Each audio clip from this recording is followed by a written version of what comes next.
Welcome students.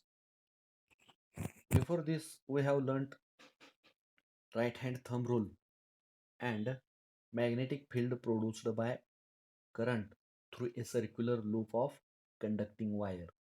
यापूर्वी आपण उजव्या हाताच्या अंगठ्याचा नियम राईट हँड थंब रूल आणि एखाद्या सर्क्युलर लूपमध्ये जर करंट फ्लो होत असेल तर त्याच्या भोवती जे मॅग्नेटिक फील्ड तयार होतं याचा अभ्यास काल केलेला आहे. आज आपल्याला त्याच्या पुढील भाग magnetic field due to current in solenoid हा भाग शिकायचा आहे. Magnetic field due to current in a solenoid. तर सुरुवातीलाच आपण बघूया हे सॉलिनॉइड म्हणजे काय. सॉलिनॉइड कोणाला म्हणायचं.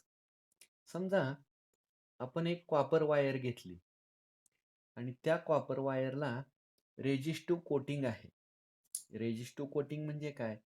उदाहरणार्थ आपण मोटार रिवाइंडिंगच्या दुकानामध्ये जर गेलो तर त्यांच्याकडे कॉपर वायर्स असतात. तर त्या कॉपर वायर ज्या आहेत त्याचा कलर कॉपरपेक्षा थोडासा डार्क असतो, म्हणजे त्याच्यावरती एक प्रकारचं रेजिस्टिव्ह कोटिंग केलेलं असतं आणि त्या कॉपर वायर अशा गुंडाळलेल्या असतात आणि इलेक्ट्रिक मोटारमध्ये त्याची कॉईल बनवून त्या घट्ट बसवलेल्या असतात. तशी कॉपर वायर की ज्याला रेजिस्टिव्ह कोटिंग आहे. अशी कॉपर वायर जर तुम्ही घेतली आणि त्या कॉपर वायरच्या लूप्स बनवल्या स्प्रिंग सारखे, अशा प्रकारे जर त्याची लूप बनवली, जशी की एखादी स्प्रिंग असते तशा प्रकारे जर लूप तयार केली तर याला काय म्हणायचं आहे. सॉलिनॉइड. लक्षात आलं. ठीक आहे. त्याचबरोबर यापूर्वी 8वी आणि 9वी मध्ये आपण मॅग्नेटिक लाईन्स ऑफ फोर्स त्याचा अभ्यास केलेला होता. तर ह्या अशा प्रकारे मॅग्नेटिक लाईन्स ऑफ फोर्स बार मॅग्नेटच्या भोवती असतात. बार मॅग्नेटच्या भोवती अशा प्रकारे मॅग्नेटिक लाईन्स ऑफ फोर्स असतात. याचा अभ्यास आपण पूर्वी केलेला आहे. तेच त्याच्याचप्रमाणे या सॉलिनॉइडमध्ये सुद्धा मॅग्नेटिक लाईन्स ऑफ फोर्स तयार होत असतात.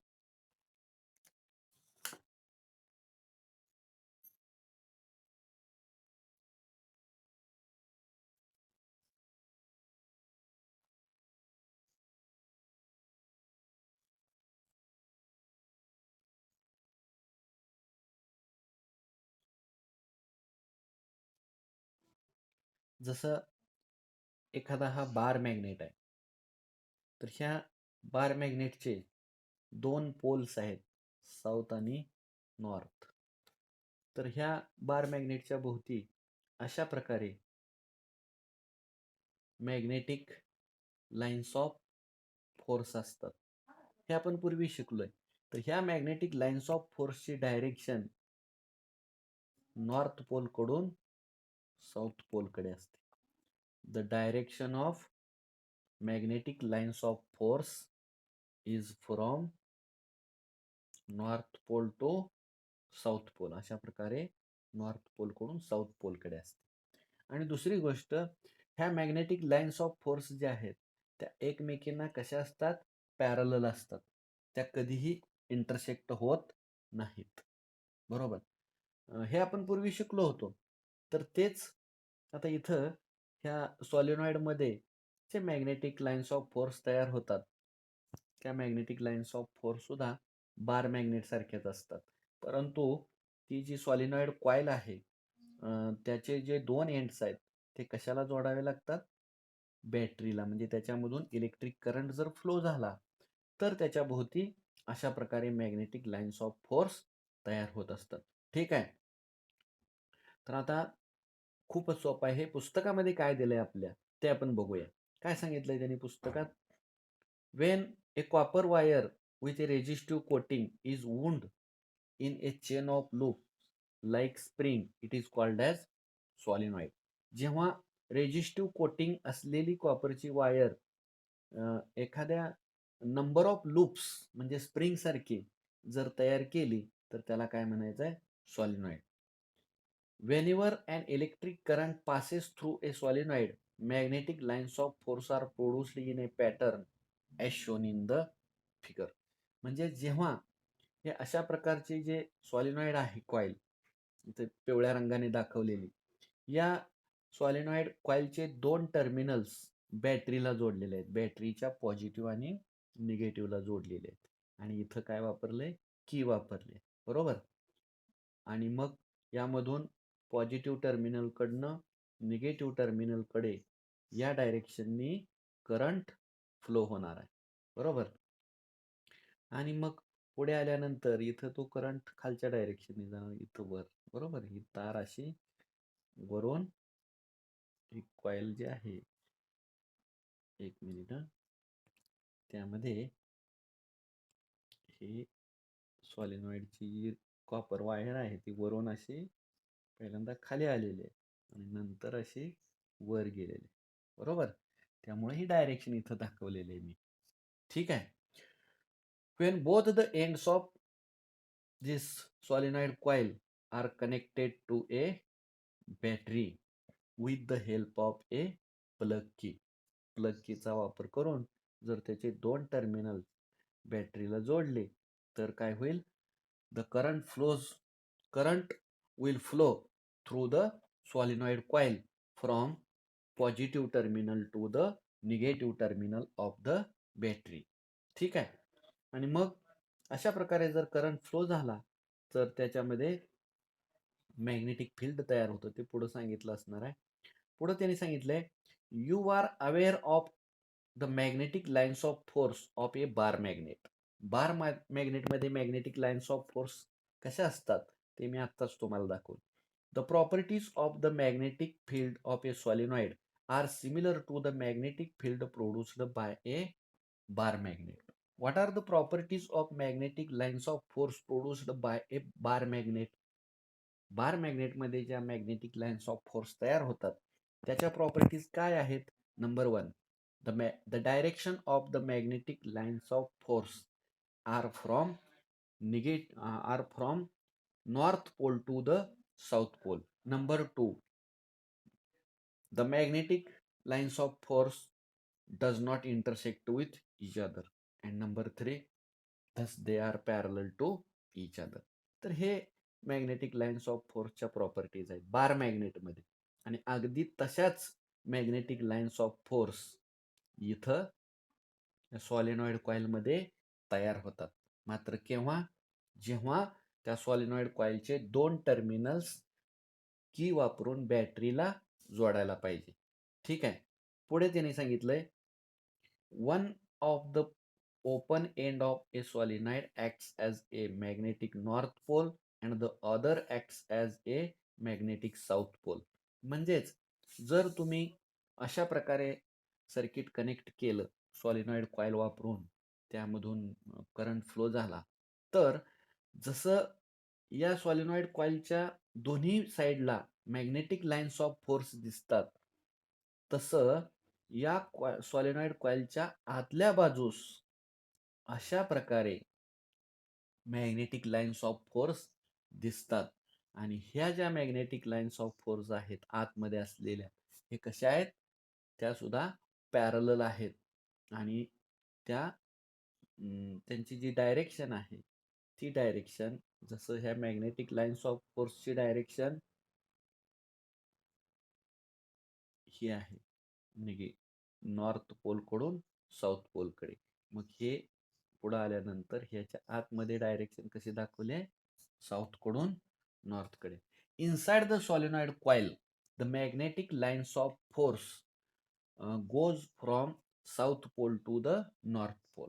म्हणजेच सॉलिनॉइडच्या आतमध्ये डायरेक्शन साऊथकडून नॉर्थकडे आहे, परंतु सॉलिनॉइड कॉइलच्या बाहेरच्या बाजूला magnetic lines of force north पोलकडून स्टार्ट होतात आणि साऊथ पोलकडे जातात.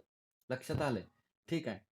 त्यानंतर पुढे तुम्हाला सांगितलंय त्याने, the magnetic lines of force inside the solenoid are parallel to each other. What does this mean? Magnetic lines of force solenoid कॉइलच्या आतमध्ये पॅरलल असतात. याचा अर्थ काय? याचा अर्थ काय? ते एकमेकांना इंटरसेक्ट होत नाहीत. ठीक आहे. अशा प्रकारे थोडक्यात त्यांनी या पॅराग्राफमध्ये तुम्हाला असं सांगितलंय, की बार मॅग्नेटमध्ये ज्याप्रमाणे मॅग्नेटिक लाईन्स ऑफ फोर्स बार मॅग्नेटच्या भोवती असतात, अगदी तशाच प्रकारे मॅग्नेटिक लाईन्स ऑफ फोर्स या सॉलिनॉइड कॉइलमध्ये तयार होतात. एवढाच भाग आहे. ठीक आहे. त्यानंतर पुढे तुम्हाला सांगितलंय त्यांनी, this means that the intensity of the magnetic field within the solenoid is uniform everywhere. म्हणजेच या सॉलिनॉइडच्या आतमध्ये magnetic lines of force parallel असतात. म्हणजेच या सॉलिनॉइड कॉइलच्या आतमध्ये मॅग्नेटिक फील्ड कसा आहे, युनिफॉर्म आहे. म्हणजे ते कुठल्याही ठिकाणी सेम आहे. तुम्ही कोणत्याही पॉइंटला बघितलं तर कुठे इंटेन्सिटी जास्त आहे, कुठे इंटेन्सिटी कमी आहे, असं नाही.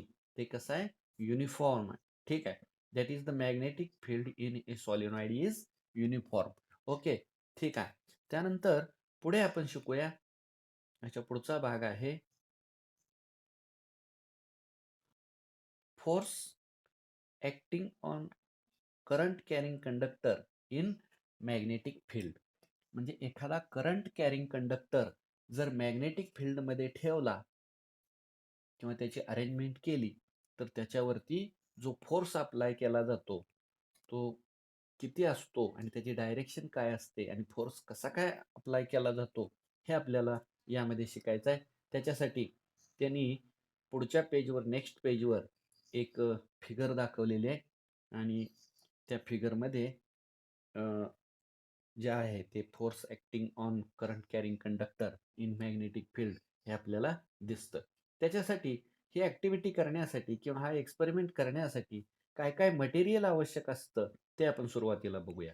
The materials required: flexible copper wire, नेहमीची जी कॉपर वायर असते आपली ती. स्टँड, आता स्टँड कसलं घ्यायचं, वुडन स्टँड. मॅग्नेटिझमचे एक्सपेरिमेंट करताना आयर्नचं स्टँड वापरायचं नाही, बरोबर, कारण त्याच्यावर आयर्न हे काय आहे, मॅग्नेटिक मटेरियल आहे.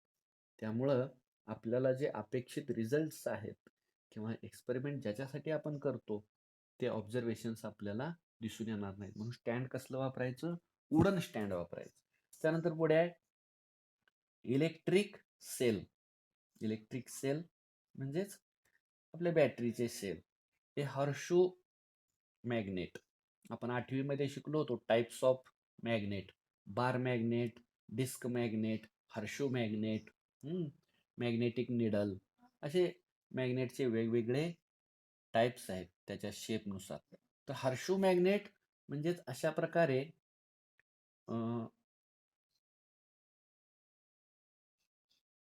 घोड्याच्या पायाची टाच त्याच्यासारखा शेप असतो याचा, म्हणून ह्याला काय म्हटलंय, हॉर्स शू मॅग्नेट. 8वी मध्ये बघितले आपण.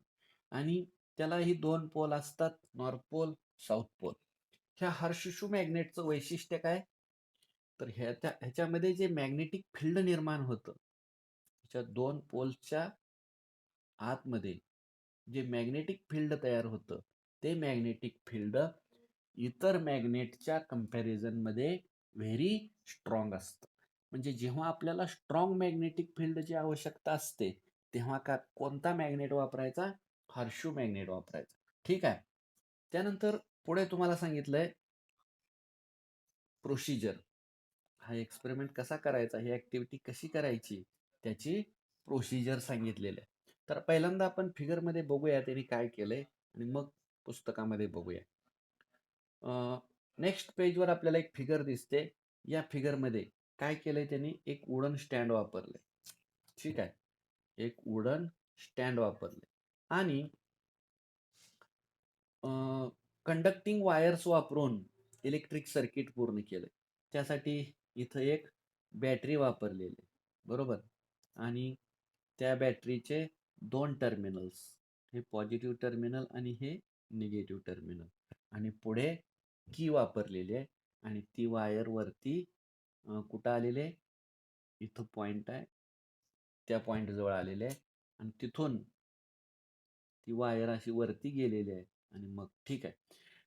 When the plug key is closed, the current flows through the circuit from positive terminal of the battery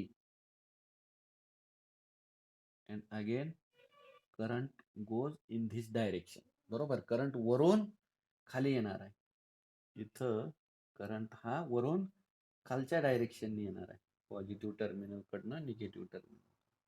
ठीक आहे. बर, मग आणि इथं काय केलंय, स्टँड वापरून एक अशा प्रकारे इथं हॉर्सशू मॅग्नेट बसवलं. स्टँडला इथं फिट केलेला आहे हॉर्सशू मॅग्नेट. कशासाठी? To provide the strong magnetic field. ठीक आहे. आता होणार काय आहे बघा, जेव्हा अशा प्रकारे वरून खाली करंट फ्लो होणार आहे, तेव्हा बघा करंटची डायरेक्शन काय आहे, इथं इथं आहे, वरून खाली. आता करंट केव्हा फ्लो होईल? जर तुम्ही की इन्सर्ट केली तर. कल्पना करा, समजा की इन्सर्ट केली नाही तर काय होईल, तर ह्या पॉझिटिव्ह टर्मिनल कडनं वरती असा करंट फ्लो होणार नाही. म्हणजेच जेव्हा या सर्किट मधून करंट फ्लो होत नाही, तेव्हाची पोझिशन ही ए फिगर मध्ये दाखवली आहे. ए पोझिशनला काय झालेलं आहे, तर ही जी फ्लेक्झिबल वायर आहे, फ्लेक्झिबल वायर म्हणजे सहजपणे बेंड होणारी फ्लेक्झिबल वायर. इथं या सर्किटमध्ये या वरच्या टोकापासून इथपर्यंत जी वायर वापरलेली आहे, ती वायर कसली आहे? फ्लेक्झिबल आहे. कळतंय का? हे बघा, इथून इथपर्यंत ही जी वायर वापरलेली आहे, ही वायर फ्लेक्झिबल वायर आहे, म्हणजे सहजपणे ती बेंड होणारी वायर आहे. नीट लक्ष द्या. ठीक आहे. मग काय सांगितलं मी तुम्हाला? If the key is not inserted, then the position will be as shown in figure first. पहिल्या फिगर मध्ये जे दाखवलेलं आहे ह्या, त्याप्रमाणे ती फ्लेक्झिबल वायर जशी स्ट्रेट आहे तशीच राहील. कधी? जर तुम्ही की इन्सर्ट केली नाही, म्हणजे जेव्हा त्या सर्किट मधून करंट फ्लो होत नाही, तेव्हा ही अवस्था आहे. ठीक आहे. आता समजा तुम्ही की इन्सर्ट केली तर काय होईल, तर ह्या बॅटरीच्या पॉझिटिव्ह टर्मिनल कडनं अशा प्रकारे वरच्या डायरेक्शनने करंट फ्लो होईल की इन्सर्ट केल्यानंतर, आणि तो करंट या फ्लेक्झिबल वायर मधनं खाली येईल. मग जेव्हा अशा प्रकारे करंट फ्लो होतो, तेव्हा ती जी फ्लेक्झिबल वायर अशी आहे उभी, ती त्यामधून करंट या डायरेक्शनने, तर ती अशी स्ट्रेट न राहता ती फ्लेक्झिबल वायर काय होते, लेफ्ट साइडला अशी बेंड होते. आणि ते इथं दाखवलं बघा, ती फ्लेक्झिबल वायर अशा प्रकारे इकडं बेंड झालेली आहे. म्हणजे ती अशी उभी जी होती ती उभी राहत नाही, ती लेफ्ट साइडला बेंड होते. मी आता लाल रंगाने दाखवलंय बघा, इकडं अशी बेंड होते. काय कळलं तुम्हाला? काय सांगितलं? If the current flows through the circuit in the downward direction, इथं अशा प्रकारे डाउनवर्ड डायरेक्शननी करंट फ्लो होणार आहे ह्या फ्लेक्झिबल वायर मधून, तेव्हा ती फ्लेक्झिबल वायर कोणत्या पोझिशनला जाते? बी पोझिशन म्हणजे कोणीकडे आहे? ती स्टँड कडच्या बाजूला ती फ्लेक्झिबल वायर बेंड होते. बरोबर. आता ए पोझिशन कोणती सांगा मला ह्यात? ए पोझिशन इथं आहे. ए पोझिशन म्हणजे ती फ्लेक्झिबल वायर स्ट्रेट आहे. ती केव्हा ए पोझिशन? करंट फ्लो होत नसताना. ठीक आहे. बी पोझिशन केव्हा आहे? जेव्हा तुम्ही की इन्सर्ट करता, तेव्हा ती फ्लेक्झिबल वायर पूर्वी जशी स्ट्रेट होती उभी व्हर्टिकल, ती थोडीशी त्या लेफ्ट साइडला बेंड होते. म्हणजे हर्शू मॅग्नेटच्या कडे बाजूला अशा प्रकारे इकडं बेंड होते. बरोबर. बेंड होते म्हणजेच का बेंड झाली? कारण त्या फ्लेक्झिबल वायरवर या डायरेक्शननी फोर्स अप्लाय केला. म्हणून ती आतल्या बाजूला बेंड झाली. कशाची डायरेक्शन आहे? फोर्सची डायरेक्शन. लक्षात आलं? ठीक आहे. आता काय करायचं? आता हे जे बॅटरीचे टर्मिनल्स आहेत ते चेंज करायचे. म्हणजेच बॅटरी इंटरचेंज करायची. याचे जे पॉझिटिव्ह टर्मिनल इकडे आहे, निगेटिव्ह टर्मिनल इकडे आहे. तर ती बॅटरी उलटी करायची. म्हणजेच इंटरचेंज करायचे टर्मिनल्स. म्हणजे निगेटिव्ह टर्मिनल इकडे येईल, पॉझिटिव्ह टर्मिनल इकडे येईल. तेव्हा मात्र करंट खालून वरच्या डायरेक्शनने जाईल अशा प्रकारे. बरोबर. जर करंट अशा प्रकारे अपवर्ड डायरेक्शनने गेला बॅटरीचे टर्मिनल्स इंटरचेंज करून, तर ती जी फ्लेक्झिबल वायर आहे इथं दाखवलं, तर ती फ्लेक्झिबल वायर अशा प्रकारे स्ट्रेट न राहता तिच्यावरती राईट साईडला इकडे फोर्स अप्लाय केला जातो आणि ती उभी न राहता ती फ्लेक्झिबल वायर कशी होते? या डायरेक्शनने अशी बेंड होते. म्हणजेच ती बार मॅग्नेट पासून फ्लेक्झिबल वायर अशी दूर जाते. या डायरेक्शननी फोर्स अप्लाय केला जातो. केव्हा? जेव्हा करंट डाऊनवर्ड डायरेक्शनने असतो तेव्हा ती फ्लेक्झिबल वायर बाहेरच्या बाजूला तिच्यावरती फोर्स अप्लाय केला जातो. तुम्हाला काय कळलं? ए केस काय आहे पहिली? If the current does not flow through the circuit then the flexible wire remains as it is in the straight line. Okay. Number 2, if the current flows from positive terminal to the negative terminal, that is in the upward direction, म्हणजे current अशा upward direction. कधी? दुसऱ्या केसमध्ये. म्हणजे इथं वर जातो आणि वरून पुन्हा खाली येतो. बरोबर. वरून खाली करंट कुठं आलेला? इथं आहे. वरून खाली येतो तेव्हा ती फ्लेक्झिबल वायर इथं दाखवलंय. इथं आहे करंटची डायरेक्शन. जर वर असेल तर ती इकडे मूव्ह होते फ्लेक्झिबल वायर. आणि सी पिक्चर मध्ये करंटची डायरेक्शन तुम्हाला इथं दाखवलेली आहे. काहीतरी आहे. वरून खाली असेल तर ती फ्लेक्झिबल वायर राईट साईडला मूव्ह होते. आता इथं जर बारकाईनं आपण बघितलं तर ह्या बी फिगर मध्ये करंटची डायरेक्शन तुम्हाला दाखवलेली आहे.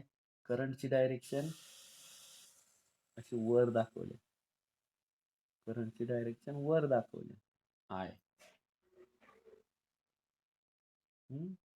इथं आहे. तेव्हा तिच्यावरती जो फोर्स अप्लाय केला म्हणजे ती फ्लेक्झिबल वायर इकडं जशी उभी होती ती इकडे ढकलली गेली. बरोबर. तिच्यावर हॉरिझॉन्टल फोर्स अप्लाय केलं गेलं. म्हणजेच फोर्सची डायरेक्शन जी आहे ती कशी आहे? अशी आहे. म्हणजे इथं आपण बघितल्यानंतर आपल्या लक्षात येतं करंटची डायरेक्शन आणि त्या फ्लेक्झिबल वायरवर अप्लाय केलेलं फोर्स हे एकमेकांना कसे आहेत? परपेंडिक्युलर आहेत. बरोबर.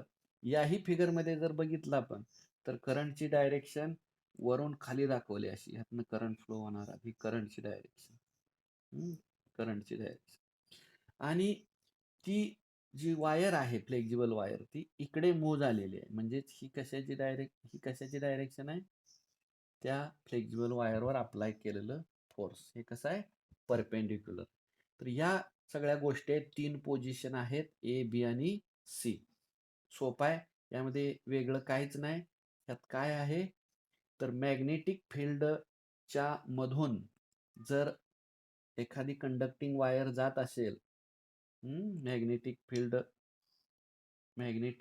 फील्ड बॅटरी वापरून एक इलेक्ट्रिक सर्किट तयार केलं आणि करंट जर त्या मॅग्नेटिक फील्ड मधून जात असेल तर त्या फ्लेक्झिबल वायरवर फोर्स अप्लाय केला जातो. म्हणजे ती फ्लेक्झिबल वायर कधी लेफ्ट साईडला बेंड होते आणि जर ह्या बॅटरीचे टर्मिनल्स इंटरचेंज केले, पोल्स इंटरचेंज केले म्हणजे करंटची डायरेक्शन चेंज केली तर ती फ्लेक्झिबल वायर कधी कधी स्ट्रेट न राहता या दिशेला बेंड होते. म्हणजेच या फ्लेक्झिबल वायरवर लेफ्ट साईडला किंवा राईट साईडला अशा प्रकारे फोर्स अप्लाय केला जातो. एवढाच भाग आहे. तर ते प्रोसिजर इथं दिलेले आहे, ते आपण बघूया. काय लिहिलंय त्यांनी पुस्तकामध्ये, काय सांगितलंय त्यांनी? फेन A current is not flowing through the wire, it remains straight, position A.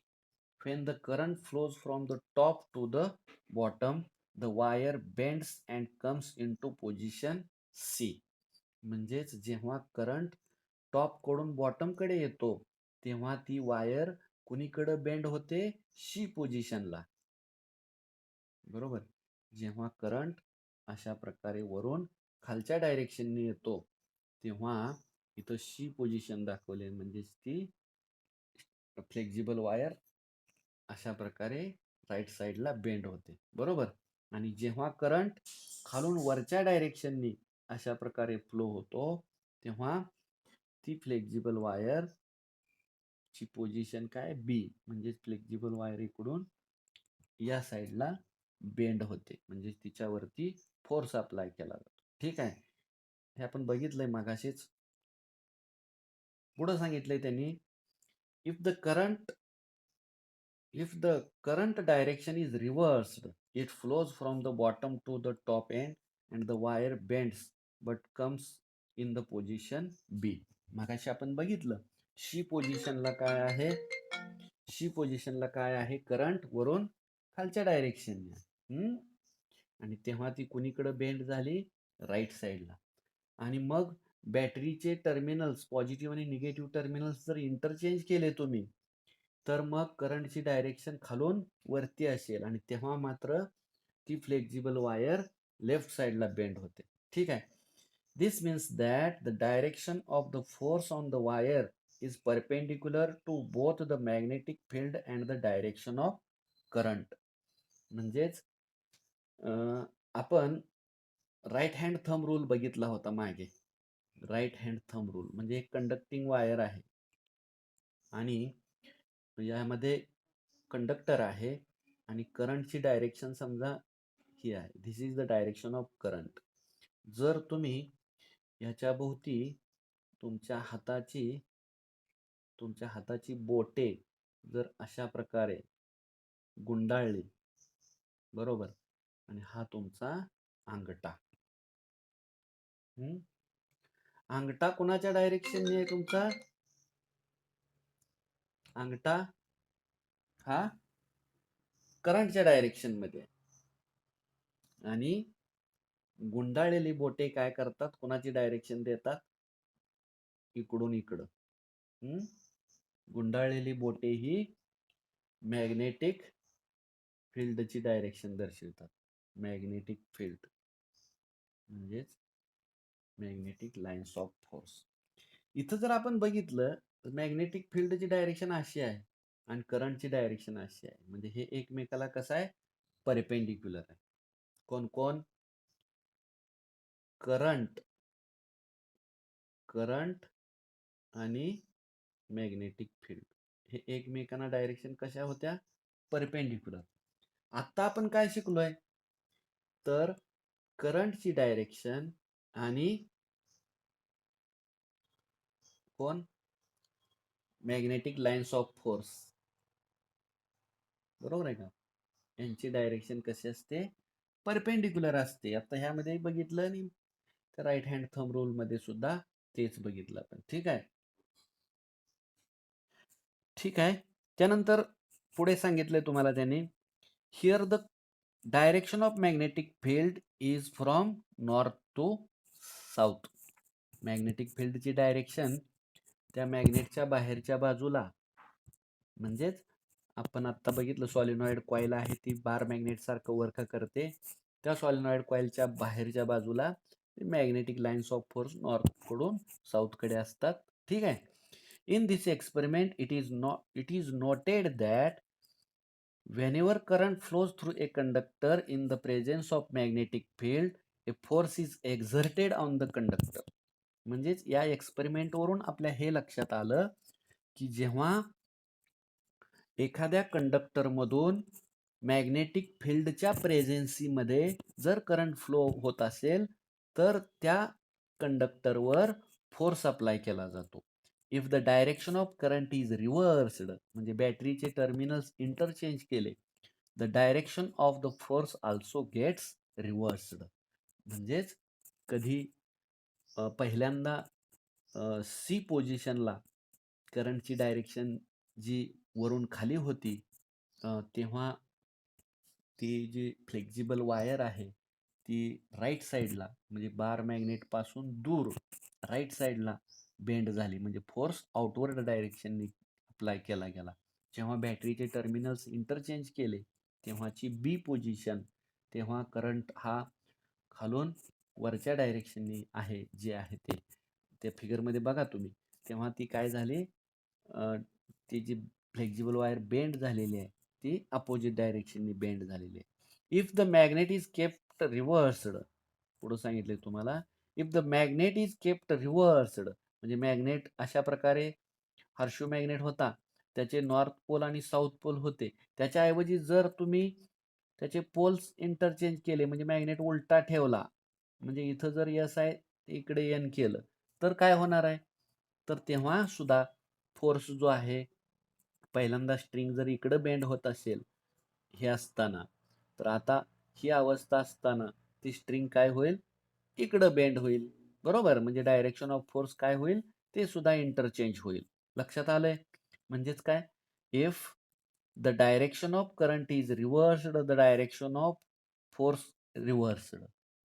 आणि जर if the magnet is kept रिव्हर्स्ड, then also the direction of force also gets reversed, and that is the south pole is brought at the position of the north pole and north pole is brought at the position of south pole. What will happen, तर काय होईल, then the direction of the force will also gets reversed. ज्याप्रमाणे करंटची direction change केल्यावर फोर्सची direction reverse होते, त्याचप्रमाणे जेव्हा